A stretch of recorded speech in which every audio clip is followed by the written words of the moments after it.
La nouvelle que nous annonçons à tout le monde sur cette chaîne en ce moment, c'est que le souhait de M. Netanyahou de voir Mustafa Khamenei assassiné n'en est plus au stade de la simple intention. On est désormais passé à une phase de planification opérationnelle, au plus haut niveau.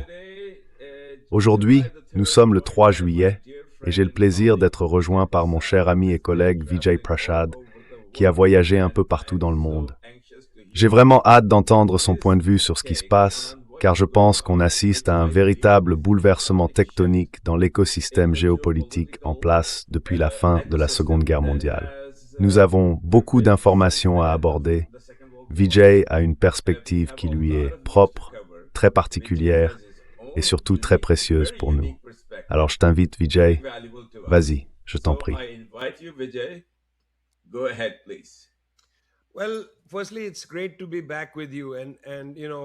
Eh bien d'abord, je suis vraiment heureux d'être de retour avec vous.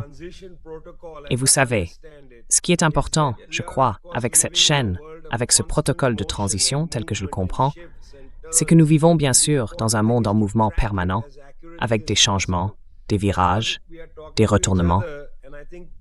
Et l'essentiel, c'est de suivre tout cela le plus précisément possible.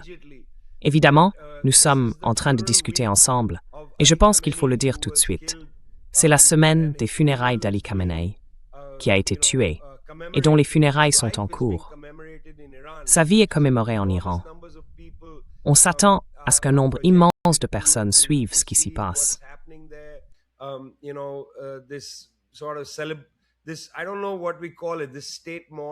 Je ne sais pas vraiment comment on doit appeler ça. Ce deuil national est important. Mais écoutez, il ne s'agit pas d'Ali Khamenei, qui est mort plus tôt cette année. Vous voyez, c'est pas de lui qu'il est question. C'est de ce qui se passe maintenant. D'abord, à l'intérieur de l'Iran. J'aimerais prendre quelques minutes pour parler de la situation en Iran, parce qu'il s'y passe beaucoup de choses. Il va falloir entreprendre une grande reconstruction. L'économie reste encore instable. Et la population, même si elle est très patriote et soutient le gouvernement, a aussi ses propres besoins qu'il faut satisfaire. Et tout cela n'a pas empêché les Israéliens de continuer leurs petites manœuvres.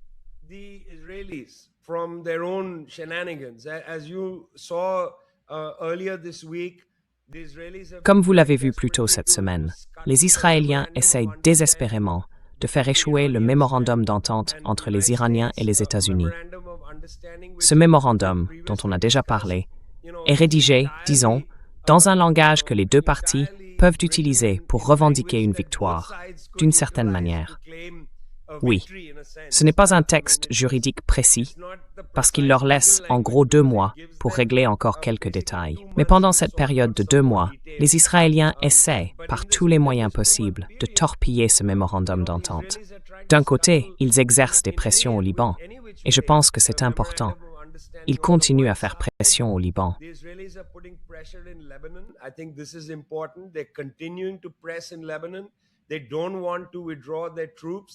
Ils ne veulent pas retirer leurs troupes. Ils continuent d'insister sur le fait que le Hezbollah doit être détruit, même si, après des bombardements massifs, le Hezbollah est toujours là. Il ne disparaît pas. Il a, d'une certaine manière, des racines dans la société libanaise. Si Israël veut se débarrasser du Hezbollah, il faudrait tuer 1 million de personnes. Et je ne pense pas que ce soit envisageable. Ils n'ont pas réussi à le faire à Gaza. Ils ne le feront pas au Liban. Le Hezbollah va continuer à agir au nom du peuple libanais pour défendre la ligne de contrôle au sud face à Israël. Donc dans ce contexte, les Israéliens essayent de torpiller le mémorandum d'entente.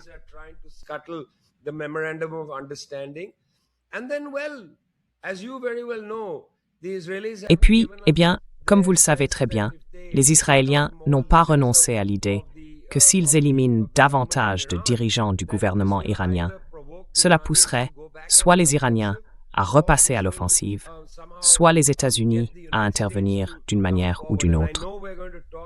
Et je sais qu'on va en parler plus en détail, mais je voudrais ajouter encore un point. J'ai de nouveau parlé avec des responsables dans les États arabes du Golfe, en particulier au Qatar et dans un État des Émirats arabes unis. Ce qui est intéressant, c'est que ces pays ont en gros décidé que la protection américaine, le fameux parapluie de sécurité, s'était terminée. Et si on regarde attentivement le mémorandum d'accord, on voit bien qu'il cherche à se couvrir, parce qu'à tout moment, l'un de ces États pourrait conclure un accord parallèle avec les Iraniens.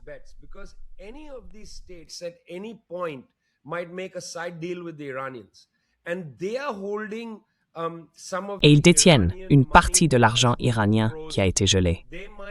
Ils pourraient bien le débloquer. Vous savez, quand le Qatar dit qu'il envisage le retrait de la base américaine, autrement dit, qu'il prépare un calendrier pour le départ d'une partie de la base américaine. Je ne pense pas que toute la base va partir, mais il y aura sans doute un retrait symbolique de quelques troupes du Qatar. N'oubliez pas, encore une fois, Zulfikar, ce n'est pas une nouveauté, parce que c'est exactement ce qui s'est passé en Arabie Saoudite après 1991. Le roi, à l'époque, avait dit aux États-Unis qu'il devait quitter l'Arabie Saoudite et les bases américaines ont fermé. C'est pour ça qu'ils se sont ensuite étendus dans les États arabes du Golfe. Mais au Qatar, comme aux Émirats arabes unis, j'entends dire qu'il y a des discussions sur des accords parallèles avec les Iraniens.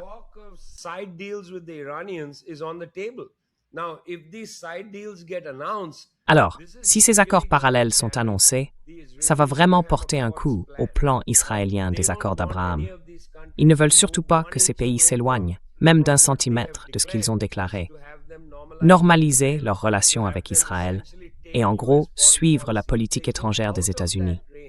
S'ils sortent de ce cadre, ça va poser problème. Dans ce contexte, les Israéliens vont sans doute lancer quelque chose d'assez spectaculaire pour essayer de torpiller le protocole d'accord et empêcher, disons, les États du Golfe de conclure des accords parallèles avec l'Iran.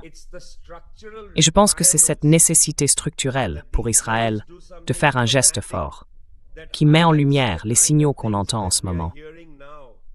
Des choses qui étaient peut-être en veille, mais qui pourraient, pendant la semaine des funérailles d'Ali Khamenei, passer au premier plan.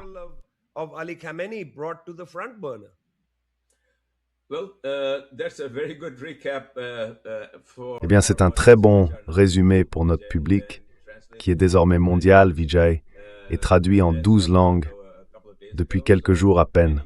Donc, énormément de gens entendent tout ce que vous avez à dire, ainsi que ce que nos collègues partagent. Et c'est vraiment très encourageant parce que c'est comme ça aujourd'hui qu'on diffuse l'information. On ne la filtre pas, on la diffuse. Et je suis très heureux de dire que certaines des informations que nous avons publiées il y a environ une semaine, peut-être 10 jours, sont maintenant reconnues. Merci donc pour votre point de vue. Je dois maintenant ajouter le mien, qui, comme je l'ai déjà expliqué à notre public et à vous-même, est privilégié. Et jusqu'à présent, on a vu que ce privilège qui nous a été accordé nous permet, à nous et à notre audience, d'accéder à des informations qu'on ne trouve nulle part ailleurs.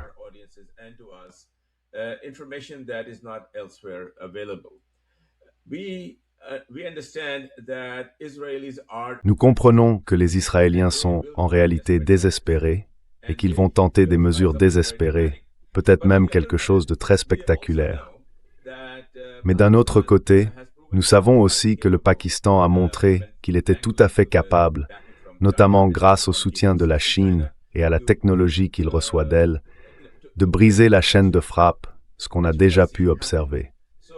Alors, quelle est votre opinion sur la situation d'Israël, au milieu de l'énorme pression exercée contre lui par la Chine, avec le Pakistan en première ligne, le soutien de la Russie et ces États du Golfe qui finissent par reconnaître que leur avenir ne dépend plus de l'Amérique, mais bien de leur propre région.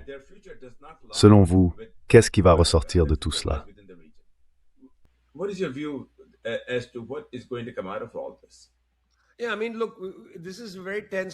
Oui, enfin, écoutez, c'est un moment très tendu. D'abord, c'est clairement la semaine où il faut être extrêmement prudent sur tout ce qui se passe en Iran et autour. Le gouvernement iranien a annoncé qu'il s'attendait à voir 20 millions de personnes à Téhéran pour la commémoration des funérailles d'Ali Khamenei. C'est énorme. Même si c'est la moitié de ce chiffre, Zulfikar, ça reste une foule immense. Ce sera plus important encore que la participation aux funérailles de l'ayatollah Khomeini. Et ça en dit long, parce que Khomeini, malgré les divisions au sein de la société iranienne, attirait déjà des foules immenses. Ces figures-là rassemblent beaucoup de monde, parce qu'elles sont perçues à la fois comme des modèles religieux et comme des héros politiques. Ali Khamenei, lui, a refusé de quitter l'Iran.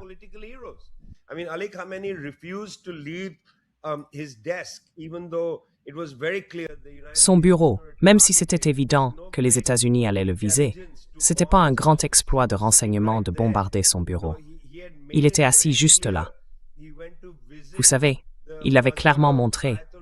Il était allé visiter la tombe de l'ayatollah Khomeini avant cette date, et les photos de cette visite au mausolée de l'ayatollah Khomeini avaient été diffusées à la télévision iranienne et dans les journaux.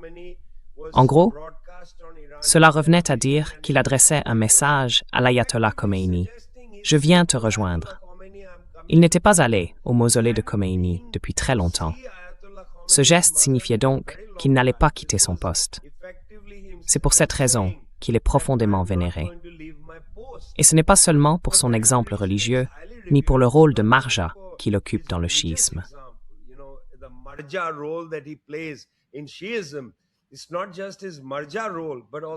Ce n'est pas seulement son rôle de marja, mais aussi son rôle politique, qu'il n'a jamais quitté son poste. Il a clairement dit « Je mourrai en fonction ». Et encore une fois, il faut bien comprendre que ce n'était pas une grande opération du Mossad. Il n'y a pas eu non plus de grosse opération de la CIA. Il était assis dans son bureau. Bon sang. C'était une cible énorme, juste au sommet du bâtiment.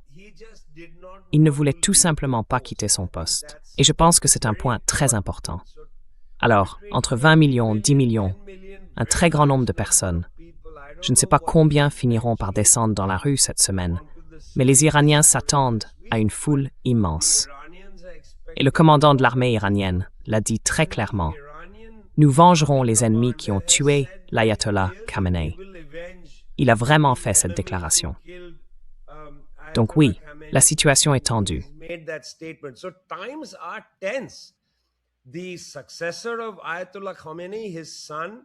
Le successeur de l'ayatollah Khamenei, son fils, est à Téhéran. Vous savez, il avait déjà été blessé auparavant. Il est maintenant là en tant que guide suprême. Alors, est-ce qu'il va apparaître pendant ses funérailles? Est-ce qu'il va se montrer en public? Et s'il se montre en public, que feront les Israéliens? Est-ce qu'ils décideront d'agir sans l'autorisation de Trump? Ou bien avec son feu vert? Tout ça risque non seulement de faire capoter le protocole d'accord, le fameux MOU, mais aussi de relancer l'escalade du côté iranien. Comme on en a déjà parlé, l'Iran n'a pas encore donné l'ordre à ses alliés proches en Irak de frapper les bases américaines dans le nord, dans la région kurde. Et déjà, il y a beaucoup de tensions dans le nord kurde. Est-ce que les États-Unis vont permettre une autre opération ciblée, une autre grande élimination?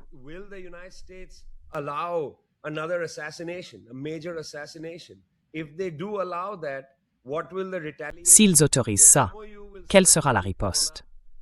Le protocole d'accord sera certainement déchiré. Vous savez, j'imagine qu'il y a pas mal d'inquiétudes à Islamabad cette semaine autour de la question de l'apparition publique du guide suprême. Est-ce qu'il va se montrer en public? Et encore une fois, que vont faire les Israéliens? D'après certaines sources, les Israéliens envisageraient de l'éliminer. Vous savez, ce n'est pas vraiment quelque chose que je pense, monsieur, Trump apprécierait en ce moment. Si on regarde ce qui se passe à Washington, monsieur Trump a déjà bien assez de problèmes. Le voilà en train de parler à une version d'intelligence artificielle de Theodore Roosevelt pour puiser un peu de force et savoir comment affronter les nombreux défis qui l'attendent.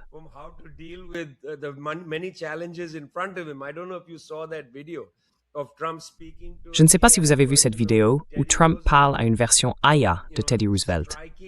C'est assez frappant de le voir discuter avec une figure d'intelligence artificielle venue d'il y a 100 ans. Vous savez, le grand impérialiste Teddy Roosevelt, avec derrière lui des types déguisés en Rough Riders, comme dans un cosplay. Aucun d'entre eux ne serait prêt à poser le pied sur le sol iranien, pour le dire franchement.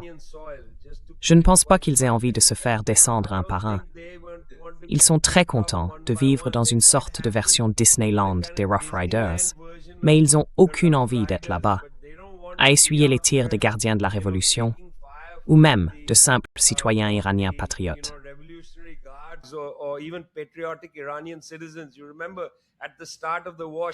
Vous vous souvenez, au début de la guerre, des bergers essayaient d'abattre des drones et tout ça.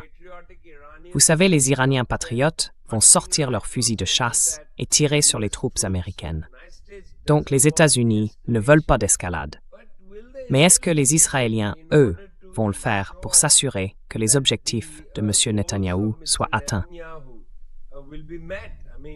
Je veux dire, il a été vu récemment à l'ouverture des Jeux des Maccabiades à Tel Aviv, avec sa femme, en train de crier sur le personnel. « Comment osez-vous nous laisser être humiliés?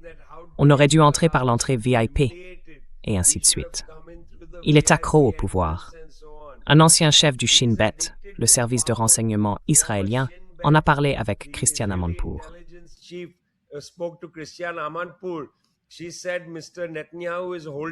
Elle a dit que M. Netanyahou prend Israël en otage à cause de ses propres problèmes personnels avec la justice et tout ce qui s'ensuit. Le comportement de Sarah Netanyahou a vraiment été un test de tout cela. La vraie question, c'est que vont faire les Israéliens en réalité? C'est ça la question sur la table. Ce n'est pas ce que vont faire les Iraniens. Les Iraniens, eux, sont plutôt satisfaits des progrès des négociations avec les États-Unis. Je ne pense pas qu'ils aient envie de déchirer cet accord. Ils sont contents, tout simplement. Je pense que les États arabes du Golfe sont eux aussi assez satisfaits d'un nouvel équilibre des forces, d'un nouvel équilibre dans la région. Je crois qu'ils ne vont pas s'en inquiéter. Ils seraient même d'accord pour payer des frais, si nécessaire.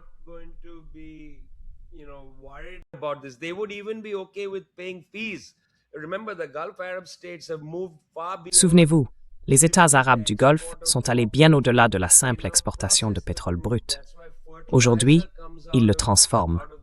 C'est pour ça que les engrais viennent des pays du Golfe. C'est pour ça aussi que le gaz naturel s'est intégré dans la chaîne de valeur des produits pétroliers. Donc, ils ne s'inquiètent pas trop du péage que les Iraniens vont imposer. Ils sont prêts, disons, à encaisser le choc dans ce nouvel équilibre. Ainsi, ni les États-Unis, ni les Iraniens, ni les États arabes du Golfe ne veulent, pour l'instant, menacer cet accord ou cette forme de paix. Mais pour les Israéliens, c'est peut-être le moment d'agir. Et c'est ça qui m'inquiète. Comme je le disais, c'est une semaine de deuil. Est-ce que le guide suprême fera une apparition? Et que vont faire les Israéliens?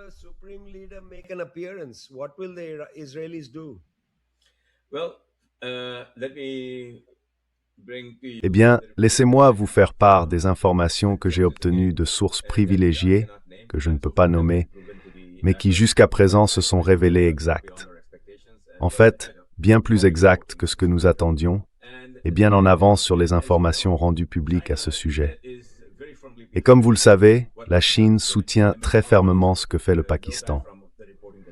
Nos auditeurs le savent, grâce à nos propres reportages, et aussi grâce à la reconnaissance qu'a faite l'Iran du rôle du Pakistan, en le remerciant publiquement au Parlement. Ce genre de choses, ça n'arrive presque jamais.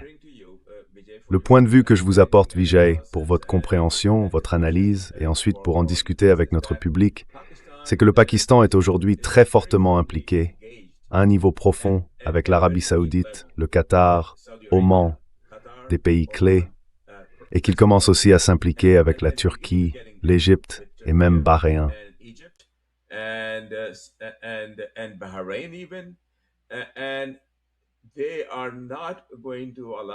Et ils ne vont pas laisser Israël faire échouer ce qui a déjà été accompli. Ils feront tout ce qui est en leur pouvoir pour empêcher que cela n'aboutisse au cas où Israël déciderait d'agir. C'est l'information qu'ils ont ressentie, ceux qui nous transmettent les nouvelles pour les rendre publiques, peut-être une des nombreuses façons qu'ils ont trouvées pour tenter d'empêcher qu'une catastrophe ne se produise. Parce qu'ils savent à quel point il a été difficile d'en arriver là, et à quel point il est crucial d'y rester. Je veux dire, comme vous le savez très bien, et comme nos observateurs le savent aussi, c'est un changement tectonique. Oui, un véritable changement tectonique. La perte des États arabes du Golfe pour les États-Unis et pour l'Occident, c'est une perte considérable. Une perte considérable parce que cela signifie la fin du pétrodollar. because that means the loss of the petrodollar. That means a lot. And it means Ça veut dire beaucoup, complete rearrangement et ça veut dire une réorganisation complète de l'ordre géopolitique tel qu'on le connaît. Ça veut dire aussi l'émergence de la Chine, et ça veut dire que le vide va être comblé par le principal fournisseur de sécurité, c'est-à-dire le Pakistan. C'est un changement majeur, vraiment majeur. Et je pense que sauf si Israël parvient à faire écouler tout ça, c'est un fait accompli. C'est quelque chose qui va se produire. Et la seule façon pour Israël de le faire échouer, ce serait d'assassiner Mustafa Khamenei. C'est pour ça que la nouvelle qu'on apporte à tout le monde sur cette chaîne en ce moment, c'est que ce n'est plus simplement un souhait de M. Netanyahou que Mustafa Khamenei soit assassiné. C'est désormais entré dans la phase de planification opérationnelle au plus haut niveau. Et c'est ça la vraie information, ce n'est plus une simple liste de souhaits. That is really the news. That it is no longer a wish list. This is a plan, a real plan. C'est un plan, un vrai plan. Comme tout le monde le sait, la communauté chiite dans le monde, qui est très très puissante, considère la direction en Iran comme le Velayat-e-Faqih. Et ça veut dire beaucoup, ça veut dire tout pour la communauté musulmane chiite, qui est une communauté très forte, environ un quart de tous les musulmans, à peu près 1 milliard de personnes dans le monde. Ce qui veut dire que ce sont les véritables dirigeants de cette communauté. Et ça, les États-Unis ou l'Occident ne le comprennent pas. Ils ne voient pas que ce ne sont pas seulement des dirigeants iraniens. C'est le Velayat-e-Faqih. Alors je pense que ce serait un moment absolument extraordinaire si Israël tentait une telle action, même pas s'il réussissait, juste s'il essayait. Ce serait presque équivalent à l'assassinat qui a déclenché la Première Guerre mondiale. Voilà, je vous rends la parole.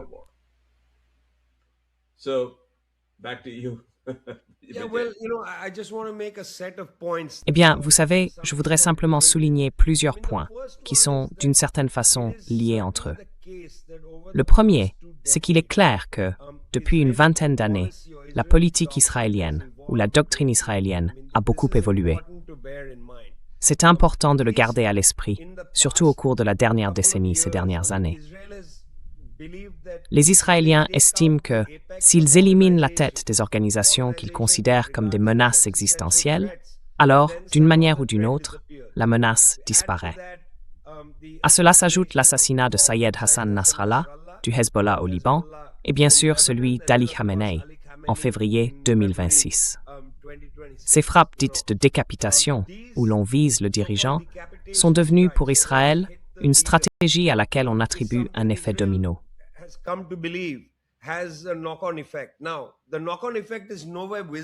Pour l'instant, on ne voit aucun effet domino, parce que ni le Hezbollah, ni le gouvernement iranien ne se sont effondrés. Franchement, je ne comprends pas. Même si on prend le cas du Hamas, Israël a à plusieurs reprises visé les dirigeants du Hamas ou du Front populaire de libération de la Palestine. Ils ont mené frappe de décapitation après frappe de décapitation. Et pourtant, l'organisation continue de prospérer. Elle ne disparaît pas. Elle se reconstitue, elle revient encore et encore. Donc ça ne fonctionne pas. Si on remonte à la tentative d'assassinat de Khaled Mekal à Damas, il y a longtemps déjà, on voit bien que ces frappes, qu'elles réussissent ou non, n'ont eu aucun effet réel. En d'autres termes, la doctrine israélienne, fondée sur la décapitation, ne marche pas. Mais ils persistent dans cette voie.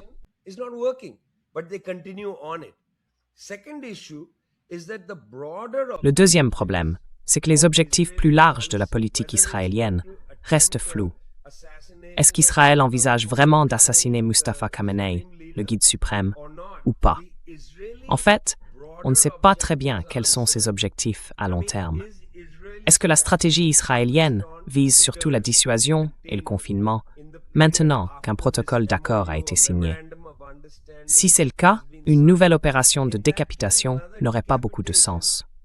Pourquoi tenter une décapitation si votre stratégie, c'est de contenir l'Iran?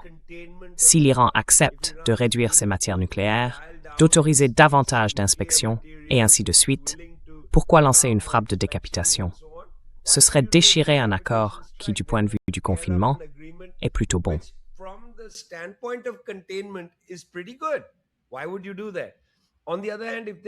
Pourquoi faire ça?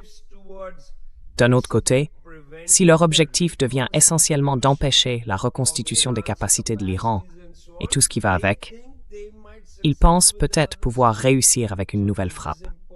C'est important. C'est le deuxième point. Jusqu'ici, la doctrine israélienne s'est concentrée sur les frappes de décapitation. Mais la vraie question c'est, quels sont leurs objectifs stratégiques? Autrement dit, s'il y a vraiment un débat stratégique en Israël, est-ce qu'il s'agit de maintenir le régime de confinement? Dans ce cas, ça n'a pas de sens. Ou bien pensent-ils qu'ils peuvent décapiter le régime et qu'il va s'effondrer? Ce qui, rappelons-le, ne s'est pas produit quand le père de Mostafa Khamenei a été tué. Le régime ne s'est pas effondré.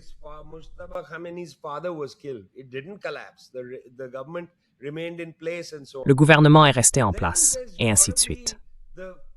Ensuite, il doit forcément y avoir une discussion au sein du plus haut niveau de l'appareil israélien, chez les stratèges, pour savoir si l'élimination de Mustafa Khamenei affaiblirait réellement la capacité de décision ou la puissance militaire de l'Iran. Parce que, si leur conclusion, c'est qu'un nouvel assassinat ne ferait que renforcer la cohésion du gouvernement et du peuple iranien, ou qu'il ferait émerger un successeur encore plus populaire en Iran, plus fort que Mustafa Khamenei, eh bien, là, ce serait un effet boomerang pour eux. Donc, les planificateurs militaires israéliens doivent forcément en discuter. Je dirais aussi que les États-Unis sont une variable importante dans tout ça. Je ne pense pas qu'il y ait, en ce moment, à Washington, une réelle envie de voir Israël intervenir à ce niveau et compromettre le mémorandum d'entente. Donc, l'autre point, c'est que les États-Unis restent un facteur déterminant. Et à mon avis, ils n'apprécieraient pas une telle initiative.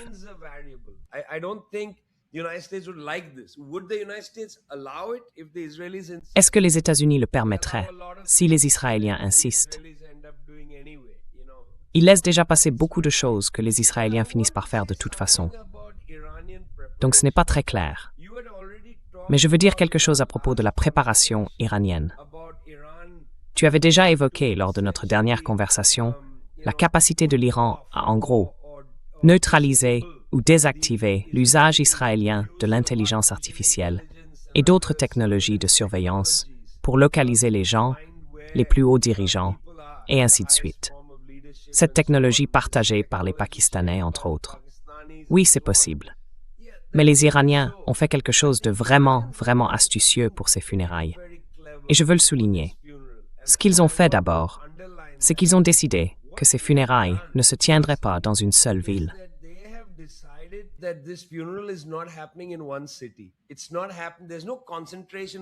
Ça n'arrivera pas. Il n'y a pas de risque de concentration, ce qu'on appelle dans les études de sécurité un risque de concentration. Vous voyez, l'idée d'organiser un grand enterrement à Téhéran, avec tous les dirigeants réunis sur la même estrade, comme si on offrait la direction du pays sur un plateau aux Israéliens.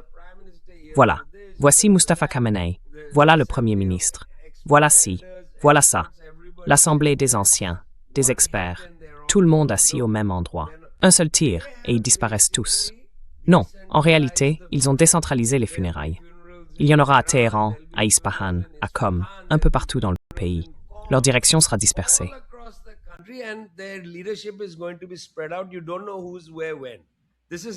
On ne sait pas qui sera où, ni quand.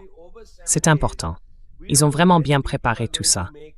Ça va se dérouler sur 7 jours. On ne sait pas quand les gens vont apparaître. Que ce soit l'Assemblée des experts ou la direction des gardiens de la Révolution, on n'en a aucune idée. On ne sait même pas si Mostafa Khamenei fera une apparition. Mais il y aura beaucoup d'étrangers, beaucoup de dirigeants venus de différents pays. Très probablement, Mostafa Khamenei, s'il se montre, et je pense que c'est probable, sera là avec de nombreux chefs de gouvernement ou avec des représentants de haut niveau venus de divers pays.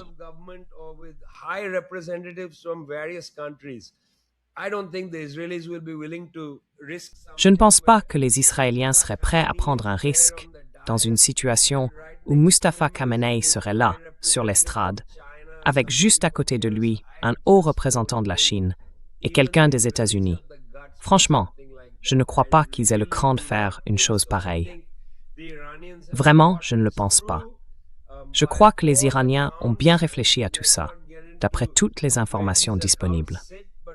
Et sans entrer dans le détail de ces sources, tout indique que la sécurité est extrêmement renforcée pour ces funérailles. Donc oui, je suis d'accord, les Israéliens y penseront, ils envisageront cette option. Mais il ferait bien d'y réfléchir à 2, 3, 4 reprises, pour toutes les raisons que je viens d'expliquer. Et d'abord, pour résumer, je ne crois pas qu'ils aient une véritable stratégie pour ça.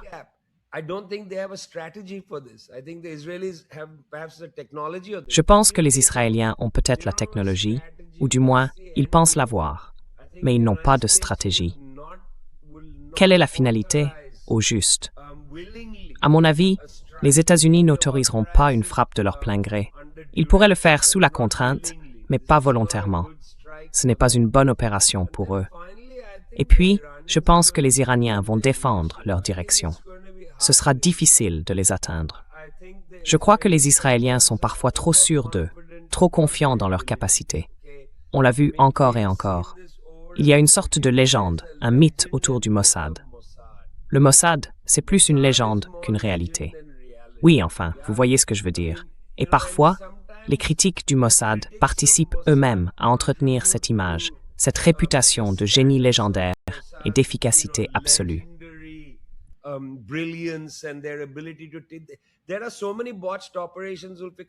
Il y a tellement d'opérations ratées. Ulpika, simplement, elles ne sont pas rendues publiques. Tu sais, on a entendu parler de ces opérations qui ont mal tourné. Celle-là, par exemple, ils ont échoué. Ils n'ont pas réussi à tuer Khaled Mekal. Je l'ai interviewé ensuite à Doha, au Qatar. Oui, ils n'ont pas réussi à le tuer. C'était une opération complètement ratée. Je ne comprends pas pourquoi on accorde autant d'importance au Mossad, en disant sans arrêt « le Mossad ci, le Mossad ça ». Ils font autant d'erreurs, sinon plus, que de réussites. Tu sais, il y a ces auteurs de romans d'espionnage, comme Daniel Silva et d'autres, qui participent à entretenir cette aura autour du Mossad. Oui. Tu te souviens les heures à Entebbe, 18 heures, je ne me rappelle plus exactement, ce livre qu'on a tous lu? C'était de la propagande, oui. Oui, oui, de la propagande pure et simple.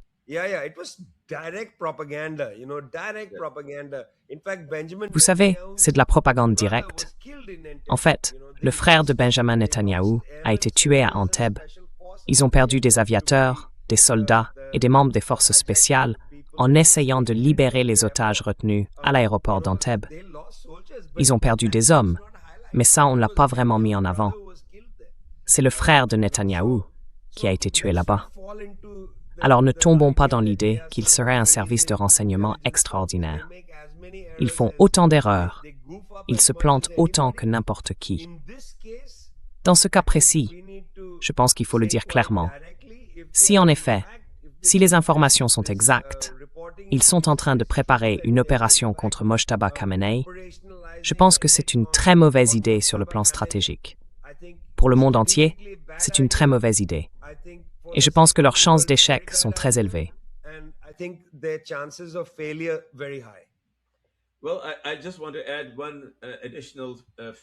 Je voudrais simplement ajouter un point factuel à tout ce que vous venez de dire. Et bien sûr, je souscris entièrement à vos propos. Chaque fois qu'Israël est entré en contact avec les forces militaires pakistanaises, et je ne dis pas ça parce que j'ai passé mes premières années au Pakistan, même si je suis né en Inde. J'ai vécu dans ce pays pendant plus de 40 ans. Donc, ce n'est pas pour cette raison que je le dis, mais simplement comme un fait. Chaque fois que les forces de défense israéliennes ont affronté les forces de défense pakistanaises, Israël a perdu. En fait, l'art reconnu par les aides de combat aux États-Unis était un pilote de chasse pakistanais qui, si je ne me trompe pas, a abattu 3 ou 4 avions israéliens, le seul à l'avoir fait. Et cette fois, les Pakistanais sont très fortement engagés aux côtés des forces de sécurité iraniennes. Vraiment très engagés, directement sous le commandement des maréchaux que les Iraniens considèrent comme leurs amis.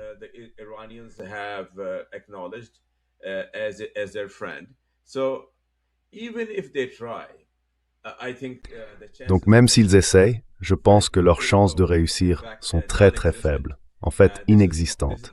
C'est mon évaluation basée sur tout ce que je sais. À mon avis, ce serait une idée vraiment insensée. Ce que j'aimerais entendre de toi, Vijay, c'est ceci. Avec Israël qui agit comme un mauvais acteur, tu vois, qui joue sans cesse le rôle du mauvais élève sur la scène internationale, encore et encore, sans rien en tirer, surtout après cette dernière démonstration de mauvais comportement avec l'attaque contre l'Iran, où l'Iran, lui, est devenu un acteur stratégique. Eh bien, que va-t-il se passer ensuite pour Israël, en supposant qu'ils échouent? Et moi, je parierais plutôt sur leur échec. Je ne pense pas qu'ils vont réussir. Je crois que malgré toute la résistance qu'ils opposent, malgré leur soi-disant invincibilité, ils n'y arriveront pas.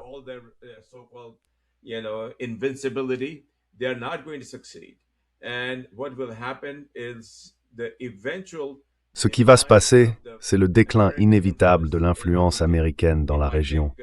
Ça prendra peut-être 1 an, peut-être 2, mais les États-Unis ne seront plus une force dominante. C'est une prédiction audacieuse et je l'assume pleinement. Il y aura une nouvelle structure de pouvoir là-bas, pas menée par les États-Unis mais par la Chine. Pas du tout de la même manière, bien sûr. La Chine ne cherche pas à être une puissance hégémonique. Elle veut simplement être reconnue pour ce qu'elle est déjà. Alors si tout cela se réalise, toi qui observes avec beaucoup de finesse ce qui se passe dans le monde, et particulièrement dans cette région, Vijay, je pense que notre public aimerait beaucoup savoir ce que tu en penses. Disons dans 6 mois, quand tout cela aura échoué, quand ce qu'Israël essaye de faire aura échoué, que se passera-t-il?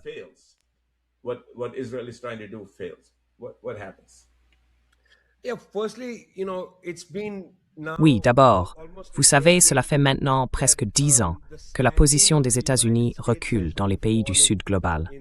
J'ai la chance, dans le cadre de mon travail, de rencontrer des dirigeants de pays d'Afrique, d'Asie, d'Amérique latine, d'anciens présidents, des premiers ministres, mais aussi des chefs d'État et de gouvernement en exercice. Et je peux vous dire qu'en privé, les responsables politiques, leurs émissaires, leurs ambassadeurs, tous secouent la tête en parlant des États-Unis. Ils se demandent, mais qu'est-ce qu'ils font, notamment sur le financement climatique, en bloquant des initiatives.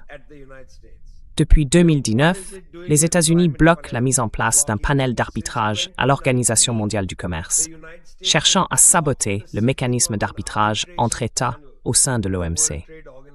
Un système que les États-Unis eux-mêmes avaient mis en place en 1994-95, sous la présidence de Bill Clinton.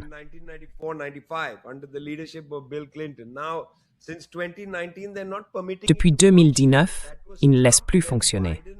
C'était Trump, puis Biden, et maintenant à nouveau Trump. Alors partout dans le monde, les gens secouent la tête et disent que les États-Unis ne sont pas un acteur fiable. Ce n'est pas un acteur fiable. L'attaque contre l'Iran, c'est juste la partie émergée d'un très très gros iceberg. Ce n'est pas un acteur fiable. Pourquoi les États-Unis s'en prennent-ils à la Chine? Pourquoi font-ils ceci? Pourquoi font-ils cela? Pourquoi mentent-ils sur tel ou tel pays? Franchement, la position des États-Unis est en train de décliner. La Chine, en ce moment, investit environ 30% de son PIB. C'est beaucoup, peut-être même près de 40%. Ils investissent énormément dans leur pays.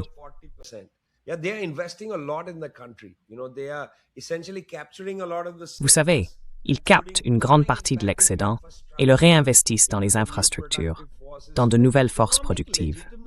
Donc la légitimité économique de la Chine est très forte, très forte.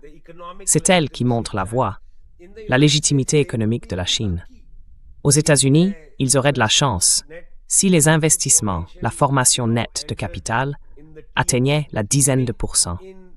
En Grande-Bretagne, l'industrie manufacturière représente 8% du PIB.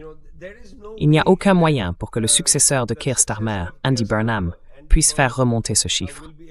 En Italie, c'est 12%. Même passé de 8 à 12%, je ne pense pas que le Royaume-Uni y parvienne. Économiquement, l'Occident réuni, l'Occident collectif, n'a plus de légitimité. Ils n'ont pas le capital nécessaire pour investir dans nos pays.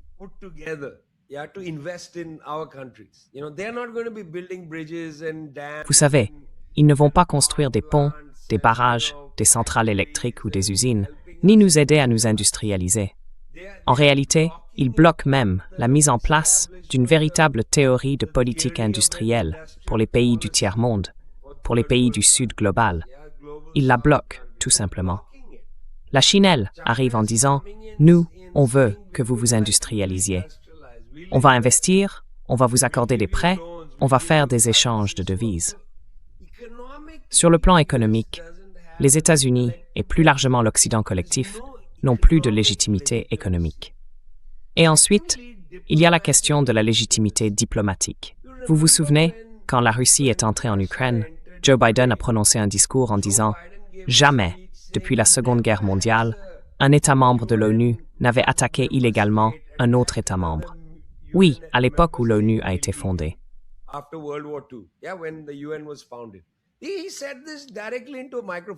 Il a dit ça directement dans un micro. Bon, les gens parlent de Joe Biden, mais les Américains, y compris son secrétaire d'État, ont répété la même chose.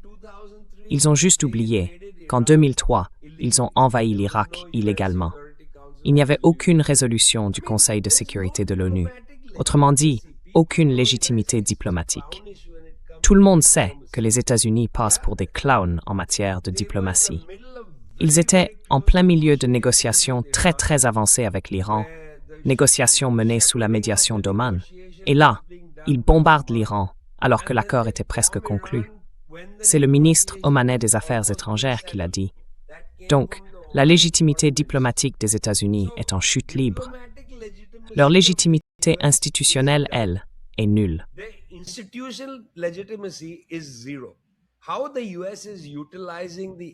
La façon dont les États-Unis utilisent le Fonds monétaire international pour continuer à étouffer les pays africains, c'est vraiment quelque chose à voir.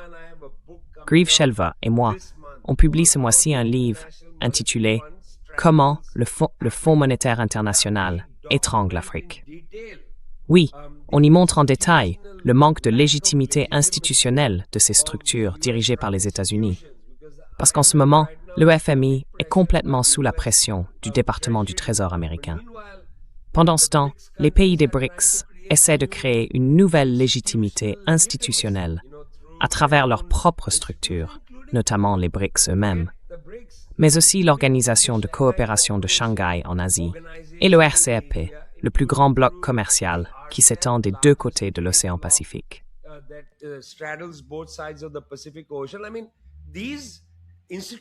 Je veux dire, ces évolutions institutionnelles sont en quelque sorte la réponse à l'effondrement de la légitimité institutionnelle du collectif occidental.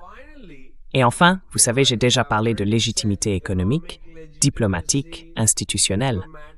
Eh bien, il y a aussi la légitimité du développement et de la technologie. Qui construit les meilleurs trains à grande vitesse? D'ailleurs, ce n'est pas seulement la Chine, c'est aussi l'Inde. Des entreprises publiques indiennes ont construit des trains à grande vitesse qui dépassent les 200 km à l'heure. Ce n'est pas aussi rapide que les trains chinois, mais c'est quand même bien plus rapide que ce que les Européens construisent aujourd'hui. En matière de légitimité technologique, la Chine fabrique les meilleurs téléphones, les meilleurs objets connectés et tout ce qui va avec.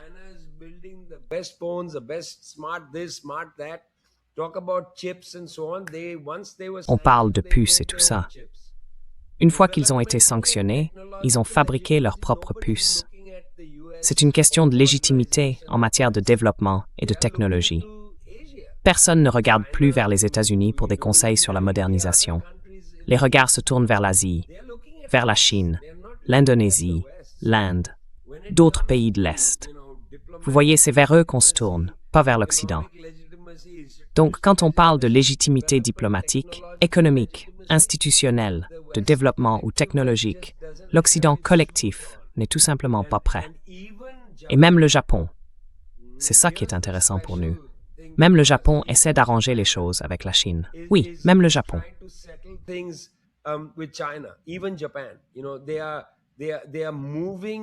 Ils avancent à leur manière face aux pressions exercées par les Sud-Coréens contre la Corée du Nord. Le Japon, lui, cherche à ouvrir un dialogue avec la Corée du Nord, à créer une ouverture. Et ça, c'est très intéressant. Vous avez peut-être vu récemment que des publications américaines ont parlé du rythme rapide de la croissance économique en Corée du Nord.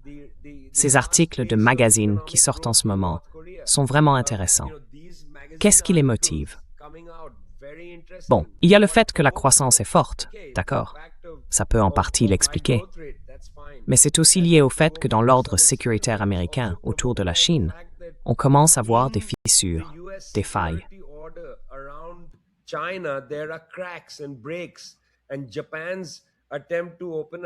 Et la tentative du Japon d'ouvrir un dialogue avec la Corée du Nord est très importante. Et il faut la suivre de près. Nous, on va la suivre de très près. L'Occident collectif est en train de perdre sa légitimité. Alors ça ne veut pas dire, je le répète, ça ne veut pas dire qu'ils ne contrôlent plus les canaux d'information. Ce sont eux qui contrôlent les canaux que toi et moi, on utilise.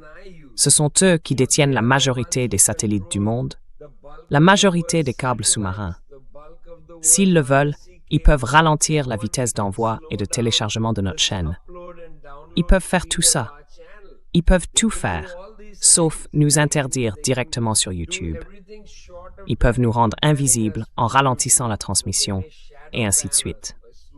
Ils contrôlent les flux d'informations, c'est vrai. Et ils peuvent aussi détruire de petits pays. Ils peuvent venir et bombarder un pays.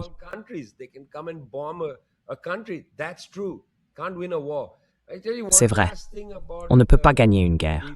Je vais vous dire une dernière chose à propos des longues funérailles de l'ancien guide suprême Ali Khamenei en Iran. Juste pour illustrer ce point, un enterrement, c'est un moment très délicat.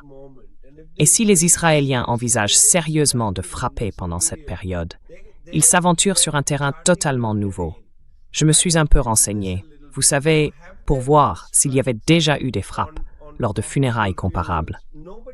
Personne n'a jamais tenté une frappe de cette ampleur pendant des funérailles. Il y aura énormément de civils, pas forcément des membres des gardiens de la Révolution. Beaucoup d'Iraniens ordinaires voudront venir dire adieu à leur marja, à la personne qu'ils suivent. Il y aura donc un très grand nombre de civils, et aussi des invités étrangers, sur la tribune. On n'a jamais vu une frappe de ce type, si jamais elle devait avoir lieu.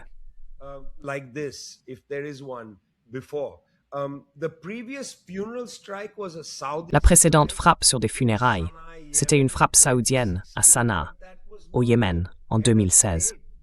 Mais ce n'était pas un chef d'État. C'était une cérémonie familiale qui a été visée. On en a vu beaucoup de ce genre. Vous vous souvenez, les drones américains ont frappé tellement de mariages et de funérailles dans le Waziristan, pendant ce qu'on appelait la guerre mondiale contre le terrorisme. Des familles qui fêtaient un mariage ou qui pleuraient un proche.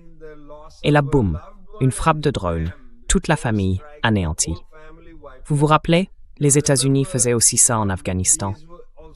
Ils entraient ensuite pour retirer les balles des murs, pour dire « ce n'est pas nous, c'est quelqu'un d'autre ». Alors qu'en réalité, ils avaient atterri, étaient entrés dans une salle de mariage et avaient tué toute la famille. Plus tard, ils ont fini par reconnaître leurs responsabilités et Stanley McChrystal est venu avec un livre et tout le reste pour Recept to Harry Shows.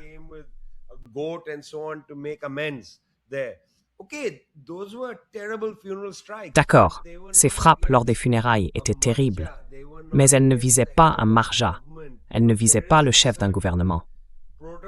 Vous savez, il y a un certain protocole, je pense, qui serait violé et qui ouvrirait la porte à toutes sortes de possibilités. Ça voudrait dire que si les Israéliens organisent une grande célébration et que le chef du gouvernement est présent, un missile serait-il alors approprié? Je veux dire, ça remettrait vraiment en cause et même briserait certains protocoles de l'ordre international. Des protocoles qui n'ont pas été établis par nous, mais par l'Occident collectif. Lors des funérailles nationales d'un dirigeant, on ne peut pas frapper.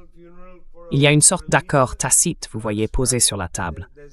Et je pense que si les Israéliens tentaient quelque chose maintenant, ils violeraient cet accord.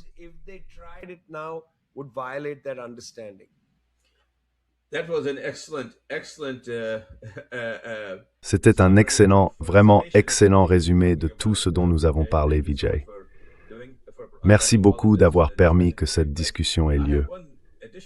J'ai juste un dernier commentaire, même si notre temps touche à sa fin, que je voudrais te soumettre, parce qu'il est important et qu'il vient de nos sources privilégiées. La direction iranienne a dit très clairement aux États-Unis, mais alors très clairement, que si on les pousse dans leur retranchement, ils déchireront le protocole d'accord. Ils mettront fin à toute discussion avec Washington et reprendront leur programme d'enrichissement nucléaire.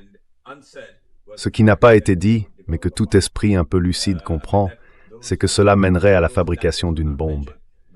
Ces mots exacts n'ont pas été prononcés, mais c'est bien ce que cela implique.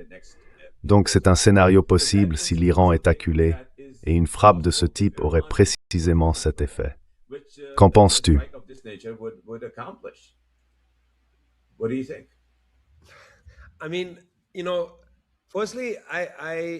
Je veux dire, si on regarde ça du point de vue iranien, le gouvernement n'a littéralement rien à perdre. Si un deuxième guide suprême est tué en moins de 6 mois, leur riposte devra forcément s'intensifier. Et ça, c'est une perspective très sérieuse. C'est pour ça que je dis que, selon moi, la pression en ce moment, venant de Doha, de Dubaï, des autres États émiratis, peut-être de Bahreïn et de Riyad, cette pression sur les États-Unis est probablement très forte. Et je pense que c'est le début d'un moment clé pour nous. Ces pays ne peuvent tout simplement pas se permettre une escalade de la part de l'Iran. Ils ne peuvent pas se le permettre, parce que ce serait dévastateur pour eux. Quand on y pense, pour l'instant, les Iraniens ont frappé principalement des cibles militaires au Qatar, principalement.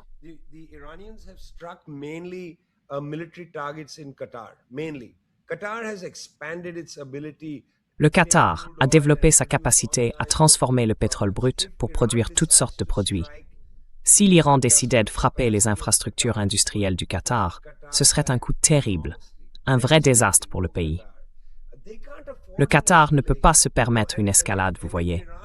Et si l'Iran se dit « bon, on n'a plus rien à perdre » et qu'il veut continuer, alors là, la pression va vraiment monter. Si j'étais à la place de l'Iran, je dirais « très bien, on envoie une salve de missiles sur Israël, juste pour montrer qu'on peut percer le dôme de fer. » Mais sur le plan stratégique, la vraie cible, ce seraient les Qataris, les Émiratis et d'autres encore.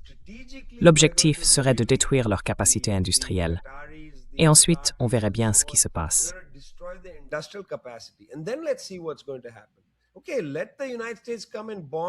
Très bien, que les États-Unis viennent bombarder la capacité industrielle de l'Iran. À court terme, ça ne semble pas changer grand-chose, vous voyez, parce qu'ils vont dire « Regardez ce que vous venez de faire. Il y a du sang dans les rues. » Notre prudence vis-à-vis de la guerre ne va pas vous empêcher de faire quoi que ce soit. Je veux dire, aujourd'hui, vous avez tué un deuxième guide suprême. Demain, vous pouvez tout simplement nous rayer de la carte. Nous allons accélérer, vous voyez. Et je pense que c'est un point qu'il faut mettre sur la table. La réticence de Washington vient, je crois, aussi de la pression qui s'est intensifiée du côté des États arabes du Golfe. Il ne faut pas sous-estimer ça. Ces États savent très bien qu'une accélération de l'Iran serait pour eux une question existentielle.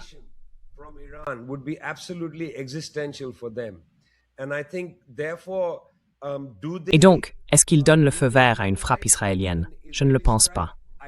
Est-ce qu'ils laissent les États-Unis agir, sachant que toi et moi, on parle de rapports évoquant une possible élimination du guide suprême en Iran, 2 fois en moins de 6 mois? J'ai vraiment du mal à imaginer que ces services de renseignement n'aient pas accès aux mêmes informations. Et s'ils les ont, je pense qu'il y a beaucoup de téléphones qui sonnent à Washington pour essayer de joindre Donald Trump et lui dire que franchement, si ça se produit, tout est remis en question. Les accords d'Abraham, par exemple, ne pourraient certainement pas aller de l'avant. Et Israël se retrouverait, tu vois, extrêmement isolé, entouré de pays arabes.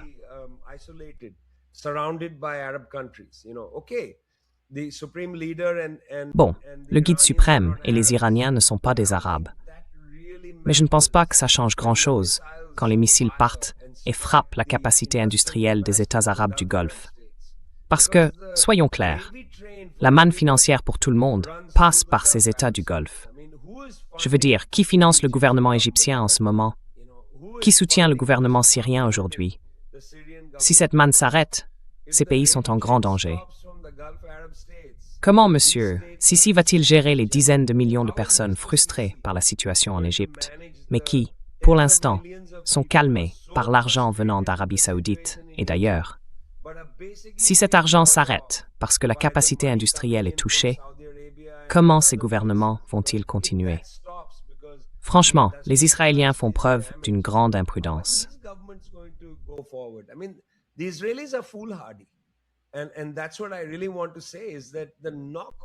Et c'est vraiment ça que je veux dire. Les effets en chaîne.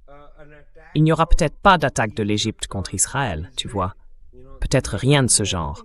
Mais M. Sisi va faire face à beaucoup de turbulences en Égypte. Est-ce qu'il pourra les contenir? Qui va mettre de l'argent en Égypte, tu vois, pour aider à calmer la population, si les États arabes du Golfe n'envoient plus d'argent? Les États-Unis, est-ce qu'ils ont encore les moyens d'en envoyer aux Égyptiens? Je ne crois pas. Les Français, est-ce qu'ils le feront? Je ne crois pas non plus. Ils n'arrivent même pas à stabiliser le gouvernement libanais. Alors comment pourraient-ils stabiliser une population égyptienne bien plus nombreuse? Jusqu'ici, c'était l'argent saoudien qui arrivait. C'était aussi l'argent des Émirats. Et maintenant, qu'est-ce qui va se passer avec la guerre au Soudan? Les intérêts des Émirats arabes unis vont être perdus là-bas. Et ceux de l'Égypte aussi.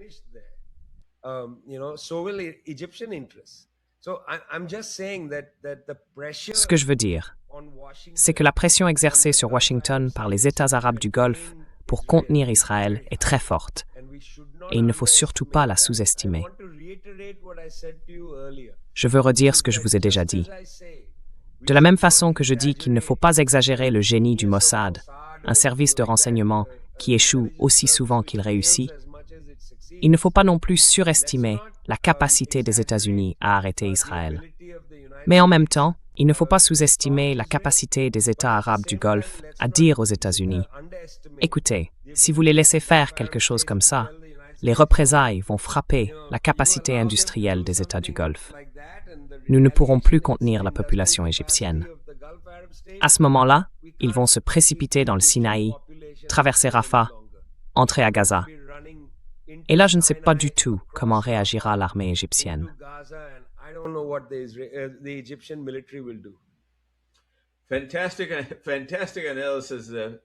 Analyse fantastique. Et je tiens à te remercier, Vijay, pour nous avoir offert une analyse aussi exceptionnelle. Parce que c'est vraiment au cœur de tout ce qu'on essaie d'apporter à notre public. Et aujourd'hui, ce public est mondial. La dernière vidéo qu'on a faite a touché presque 200 000 personnes. On en est très heureux. Alors s'il vous plaît, cliquez sur le bouton d'abonnement et sur le bouton j'aime. Je m'adresse à tous ceux qui nous écoutent partout dans le monde. Quand vous entendez ce genre d'analyse, vous ne trouverez pas ailleurs une telle qualité, une telle profondeur pour comprendre ce qui se passe réellement. Et c'est exactement le but de notre chaîne. C'est pour ça qu'on invite des intervenants qui sont des membres fondateurs de notre chaîne, pas seulement des contributeurs comme Vijay Prashad. Alors, merci beaucoup Vijay. Je vais arrêter l'enregistrement maintenant parce qu'on a dépassé notre temps. Et j'ai hâte de te retrouver la semaine prochaine. Merci infiniment. Incroyable. Merci beaucoup. Merci, monsieur. Merci.